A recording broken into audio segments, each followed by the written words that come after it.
Good morning, Inklings. I'm Bianca and welcome back to my channel.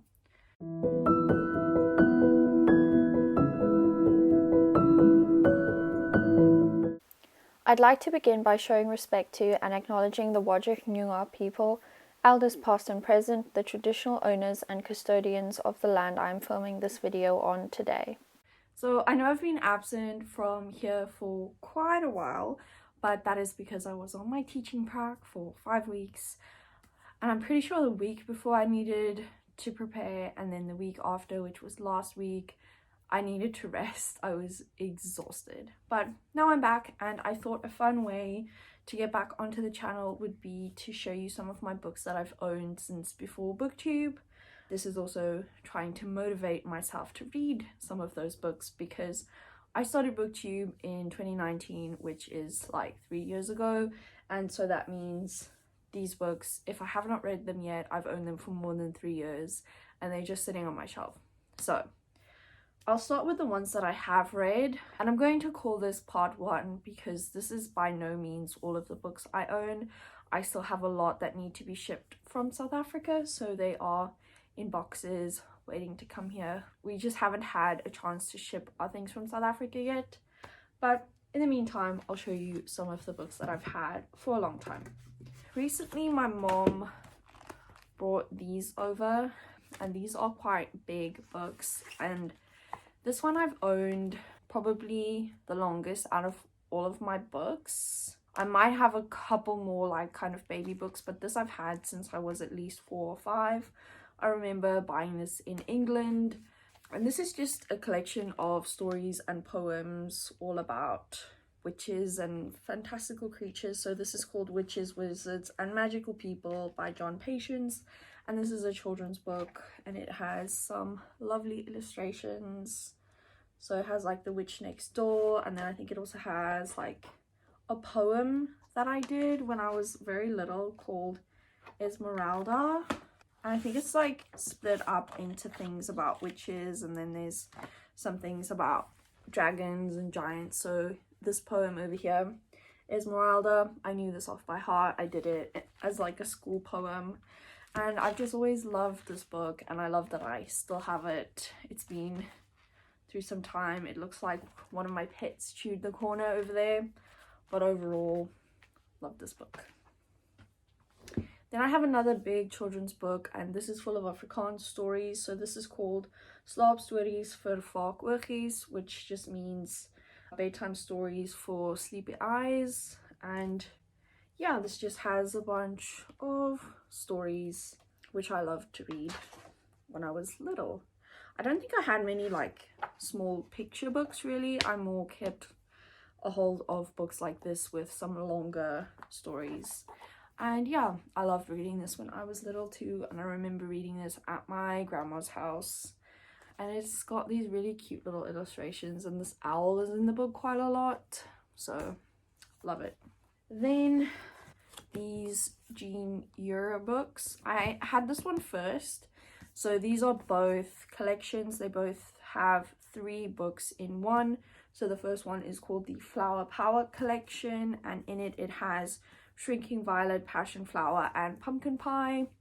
So I loved reading this when I was little. I think these were some of the only contemporary books I really had growing up. I didn't have a lot of contemporary books. I more had books like Harry Potter and Aragon and things like that. And then the second book I got a bit later on, and this is the Tutti Frutti collection. And in this one we have Skinny Melon and Me, Becky Bananas, and Fruit and Nutcase.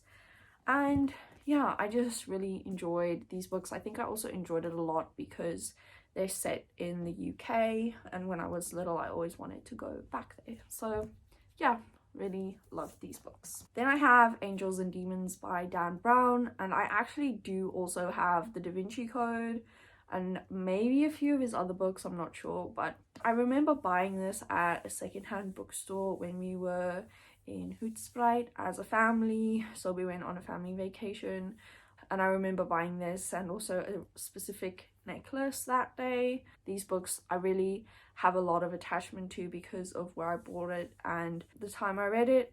So whenever I think of these stories, I think of that specific holiday with my family, which I really love. Then I have The Book of Dust by Philip Pullman. So my sister bought this for me actually, which was really, really nice of her. I read it last year with my friend. We buddy read it. I had a great time reading this, and I also have a copy of his Dark Materials, which I loved growing up. So when I got this one, I was super, super happy. And I'm really looking forward to getting the third book. I do also own the second book, but I had that in my 2019 book haul because I bought that when I started BookTube. But yeah, I really love that I have this book, and it's kind of like a prequel and sequel series, kind of wraps around his Dark Materials. That's pretty cool, and I love it.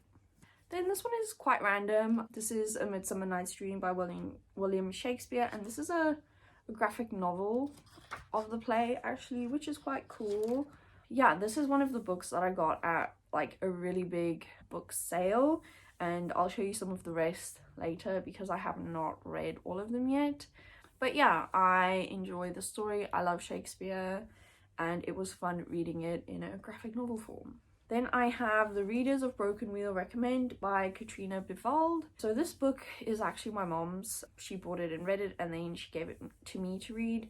And she's not someone who likes to reread things, especially fiction. So she holds on to non-fiction books, but fiction books she doesn't keep.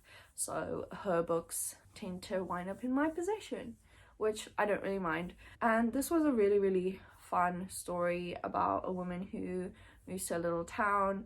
I actually can't remember the details, but it kind of has, what's that book called? The Guernsey Literary and Potato Peel Pie Society kind of vibes, and I really enjoyed this one.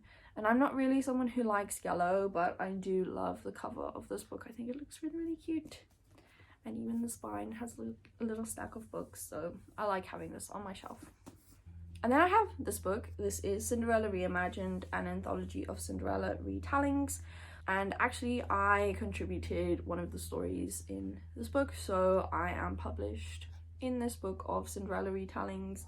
And this was edited by one of my very dear friends who passed away recently. Then we have the books that I have not read yet. So here we have Lace by Shirley Conran. I don't actually remember where this book came from. Somebody gave it to me. I'm pretty sure it was either my mother or my grandmother gave it to me just before I moved to Dubai. And I remember starting to read this book, but I have no memory of finishing it at all, which has happened to quite a few books actually. It's very, very strange. That was during that period of my life where I just couldn't finish books, and I don't know why, but this was one of them. But this kind of gives me Sex and the City vibes, so I do really want to read it. It looks really, really good, and I do remember liking what I read at the time. Then similarly, Heaven by Christoph Marzi, a book that I started but I don't remember finishing it at all, so I do need to read it again and actually decide if I like this book or not. I think it's something to do with a girl who loses her heart, which is quite interesting. Yeah, and it looks awesome, so I don't know why I never finished it. Angels Inc. by Jocelyn Drake. Once again, a book that I started but I don't think I finished it. I don't know what was up with me, and this is something to do with tattoos, which I'm always a fan of, so need to read this. Carnival of Souls by Melissa Marr. I feel like I've read books by Melissa Marr before and really enjoyed it. This is a book that I bought and started. I know I started it because I had a little slip of the receipt. I had the receipt in here as like a bookmark, so I know I started it, but I didn't finish it. Another similar one, Arrowwood by Mick Finlay. I think this is something like a Sherlock Holmes retelling alternate something like that. So it says London society takes its problems to Sherlock Holmes, everyone else goes to Arrowwood. So I should enjoy this book. I don't know, like I love Sherlock Holmes, and yeah. I also own a copy of the complete novels of Jane Austen, and the only one that I have read so far is Pride and Prejudice, which I have loved. I loved it so much.